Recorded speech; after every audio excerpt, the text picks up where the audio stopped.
선 목사입니다. 오늘도 여러분과 함께 은혜 받게 돼서 아주 기쁘고 반갑습니다.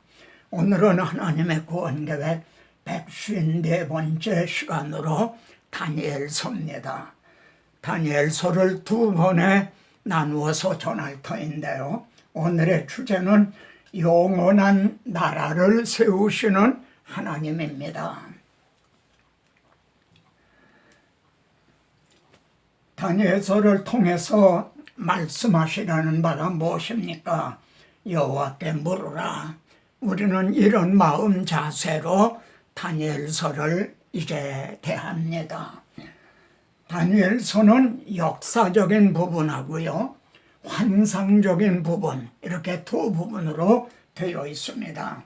그러면은 다니엘서의 전체 중심 주제는 무엇입니까? 하나님, 전체 중심 주제가 무엇입니까?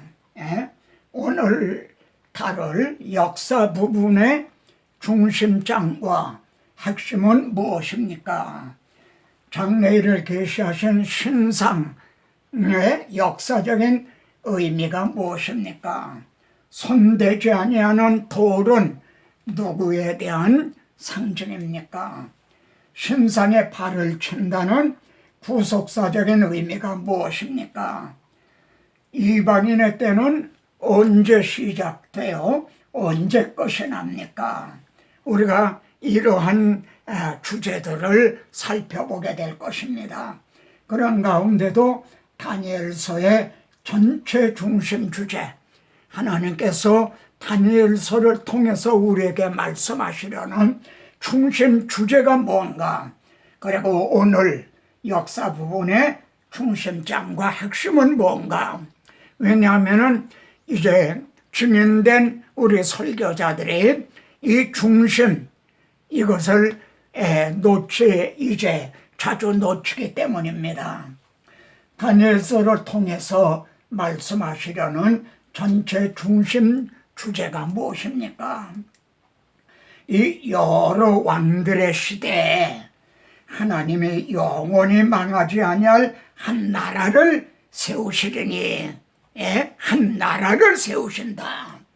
그러면은 그 나라를 어떻게 세우시느냐? 지극히 거룩한 이가 기름 부음을 받으리라. 그래서 그분을 통해 손대지 아니한 돌이 말이죠, 그 신상, 우상을 쳐서 부러뜨린다는 거죠. 그리고 우상은 친 돌은 태산을 이루어서요, 온 세계에 가득하였나이다. 그래서 이렇게 해서 하나님 나라를 세우신다. 이것이 다니엘서에 여러 말씀이 있다 하더라도요, 이 말씀이 다니엘서를 통해서 우리에게 하시려는 중심 주제인 겁니다.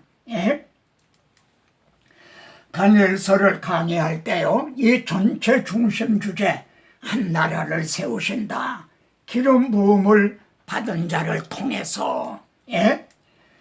다니엘서가 1장부터 12장까지 있는데요, 이 중심 주제를 통해서 성도들에게 이제 전해져야 된다. 그렇게 될 때 너희는 먼저 그의 나라와 그의 의를 구하라, 이렇게 된다는 거죠. 이렇게 하는 것이 말이죠, 성경을 기록한 목적대로 사용하는 증인의 사명입니다. 여러분도 아멘입니까?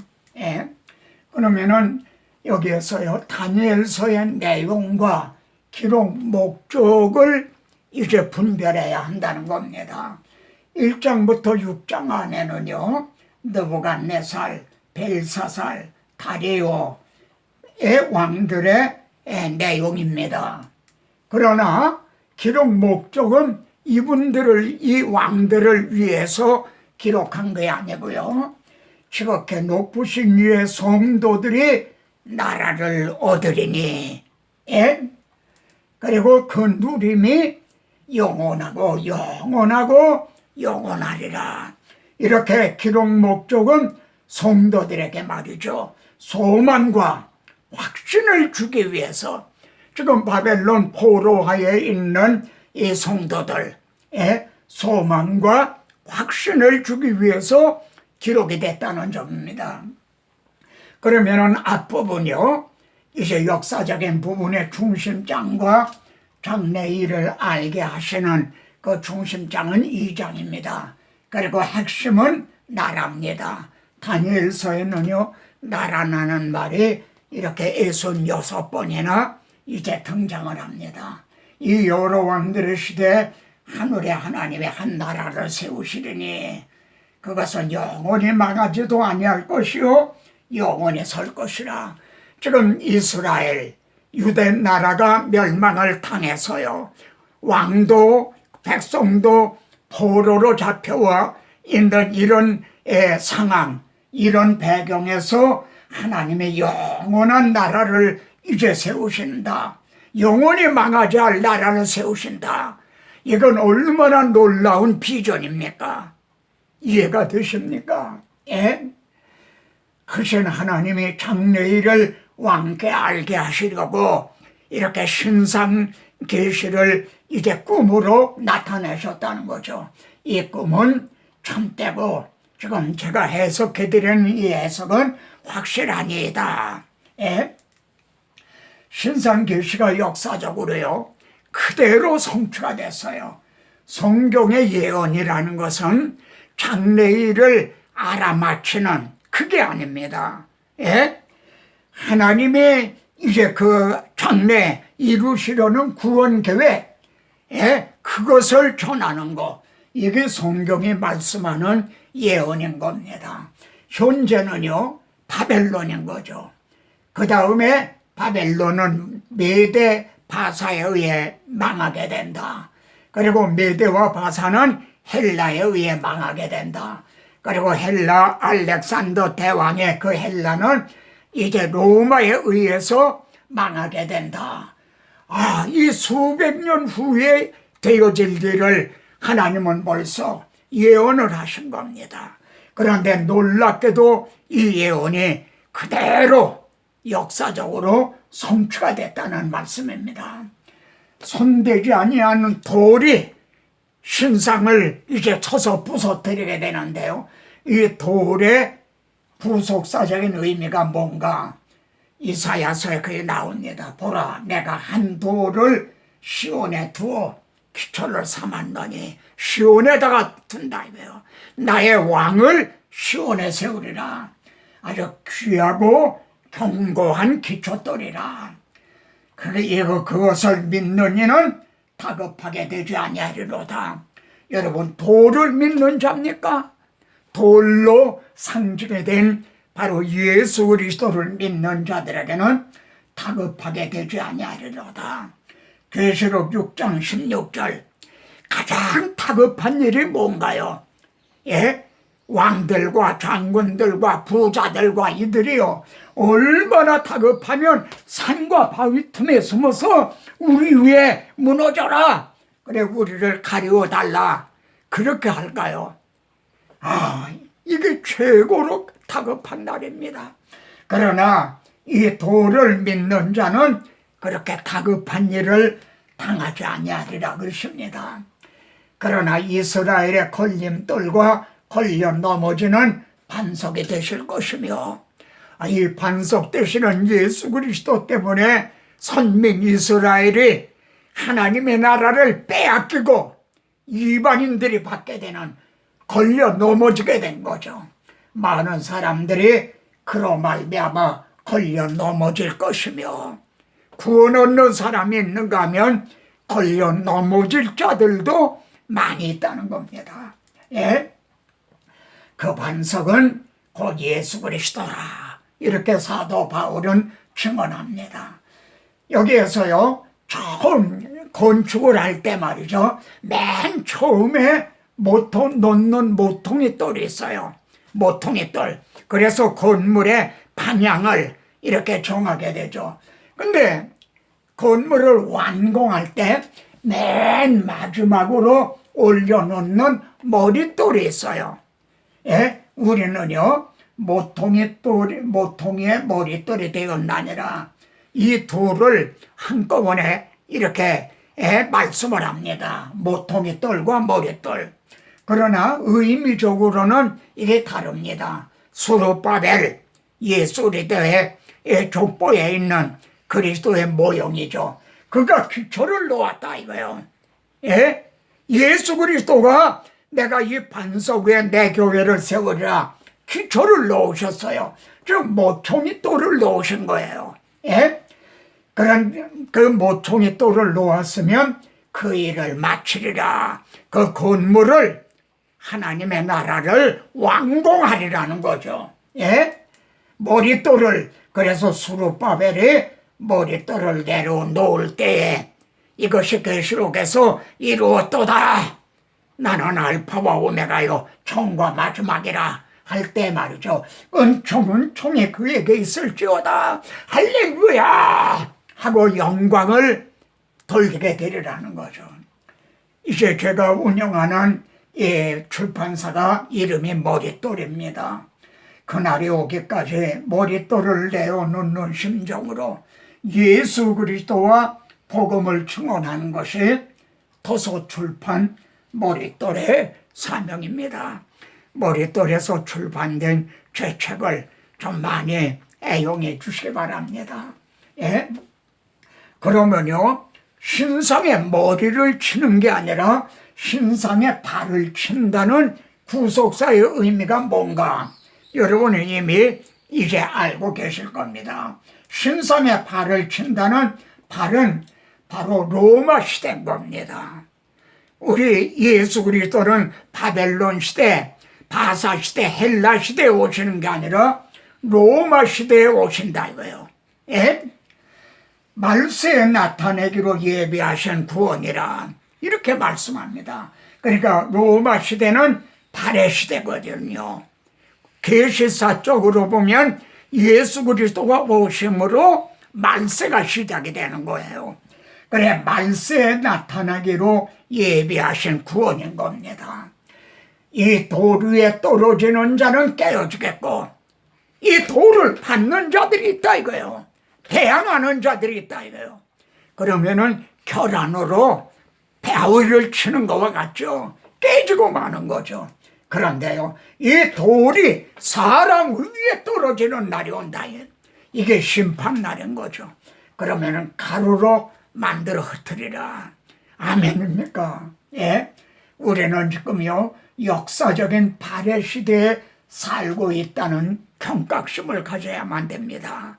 우리는 말세 지말이라 이런 얘기를 하죠.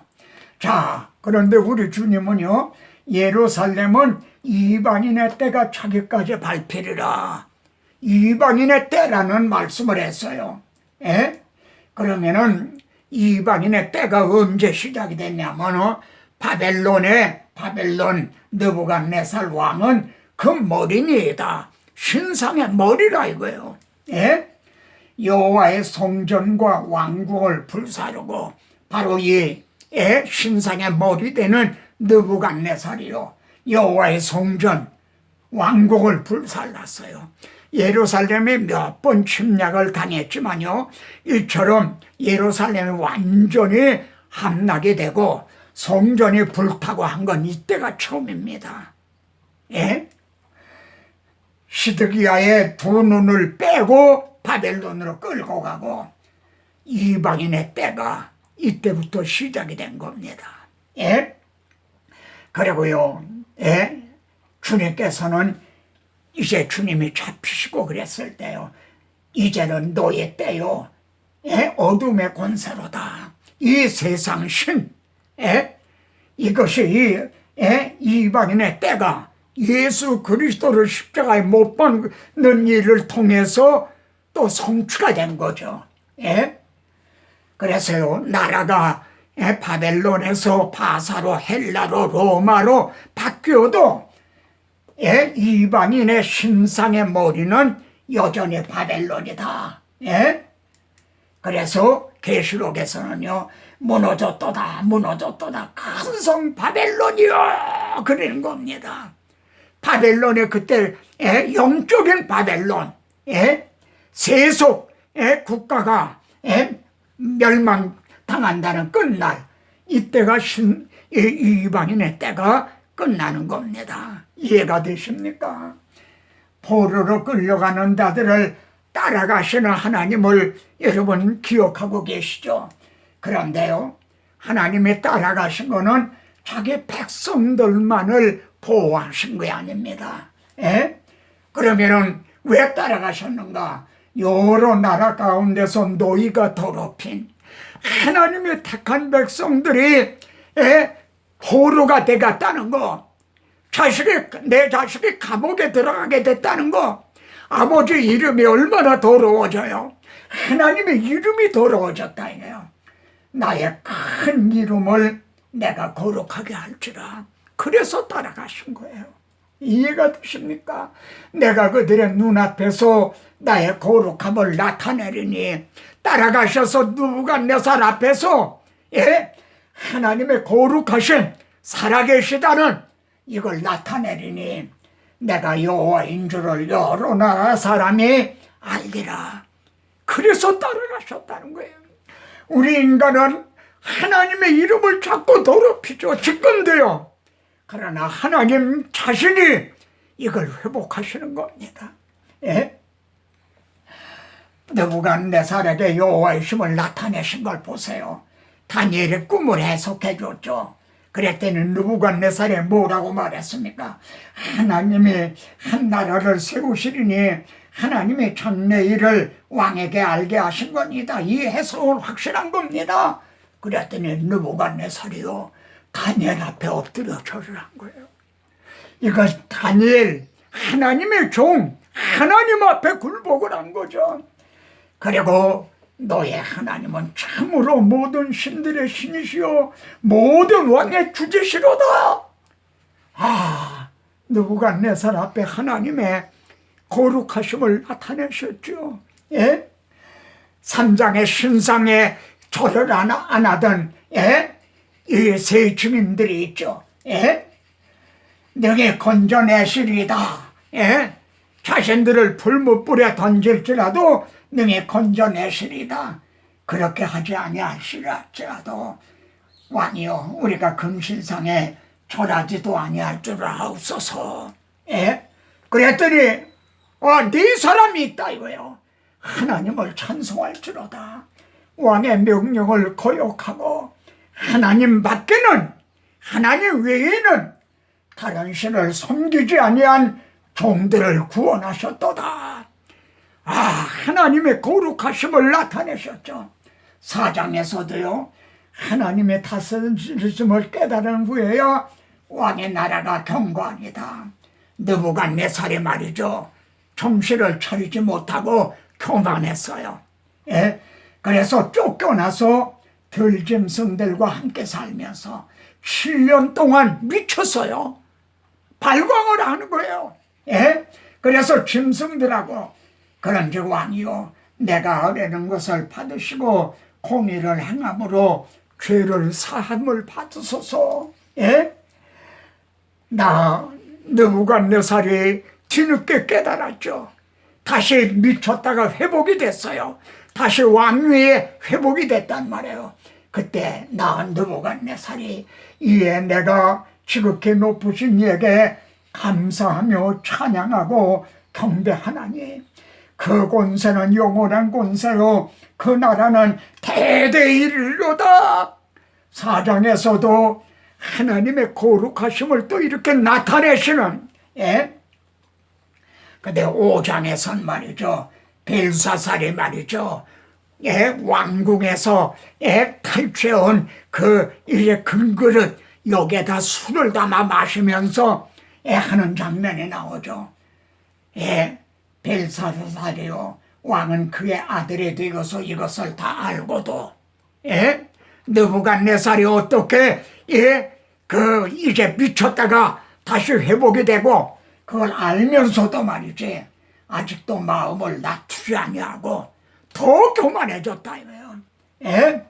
그래서 잔치하는 벽에 글씨가 씌어졌죠. 손이 나타나서요, 메대는 왕의 나라를 세워보고 대계는 달아보고 달아보니 부족함이 보였다 하며 베레스는 나라가 메대와 바사에가 준바되었다 함이라. 예? 참 이 말씀을 대하면서 정말 우리나라 역대 왕들, 역대 대통령들 이제 나라는 어떠했는가? 오늘의 우리 대한민국은 하나님이 세워보고 달아보니 어떠하셨을까? 매매 대결 우르바신 이걸 생각하게 되는 거죠. 6장에서 말이죠. 다리오 왕에게 여호와의 힘을 나타내십니다. 다니엘의 증언과 다리오 왕의 고백을 보시죠. 다니엘은요, 조소의 왕의 도장이 찍힌 것을 알고도, 자기가 사자굴에 던짐 받을 걸 알고도 말이죠, 하루에 3번씩 기도를 했죠. 나의 하나님이 이미 그의 천사를 보내어서 나를 상하게 하지 아니하셨다. 다리오 왕이 말이죠, 하나님 앞에서 떨며 두려워할지니 그는 살아계시는 하나님이시고 그의 나라는 멸망하지 아니할 것이요 그의 권세는 무궁할 것이며, 이렇게 따라가신 하나님은 하나님의 거룩하심, 그 위대하심, 살아계심을 나타내셨죠. 예? 이 모함하는 간신배들이 말이죠, 다리오 왕은 다니엘을 살리려고 그 집행을 미루었죠. 그랬더니 간신자들이 왕이고 메대와 바사의 규례를 아시거니와 왕께서 세우신 금령과 법도는, 그리고 왕의 도장을 찍은 거는 고치지 못할 줄 아래오. 그래 할 수 없이 다리오 왕은 말이죠, 다니엘을 사자굴에 던져라, 눈물을 머금고 집행을 했죠. 이 말씀이 우리들에게는 어떤 의미가 됩니까? 곧 이때에 자기의 의로우심을 나타내서 자기 아들을 십자가에 못 박으실 때요, 자기가 그래서 의로우심을 나타내셨다. 그래 율법의 요구가 이루어지게 하려 하심이라. 예? 그래서 계시록에서요, 하나님 앞에서 밤낮 참소하던 자가 쫓겨났고, 여기에서 다니엘을 참소하던 자들이 대신 사자굴에 던짐을 받았죠. 성도들을 참소하던 자가 쫓겨났죠. 왜 쫓겨났습니까? 하나님께서 말이죠, 내가 먹는 날에는 반드시 죽으리라 하신 말씀대로 우리 대신 자기 아들을 죽음에 내어주심으로 하나님의 그 율법의 요구가 이루어지게 하셨기 때문에 더 이상 참소할 근거가 없는 거죠. 이해가 되십니까? 변개할 수 없는 왕의 인친 조소의 권위, 이게 에스더서에도 나옵니다. 하물며 하나님께서 한번 말씀하신 것을 이걸 변경할 수가 있단 말입니까? 그래 하나님은 우리 대신 자기 아들을 대신 정죄하신 거예요. 이해가 되십니까? 자기 백성을 70년 연단하신 하나님의 마음, 왜 바벨론에 보내서 70년을 연도하셨습니까? 내가 유다 포로를 말이죠, 이 좋은 무와 같이 잘 돌볼 것이라. 다니엘과 세 친구들을 생각해 보십시오. 에스더서에 나오는 모르드게를 생각해 보십시오. 이렇게 좋은 무와 같이 잘 돌보신 거죠. 그래서 내가 여호와인 줄 아는 마음을 그들에게 주어,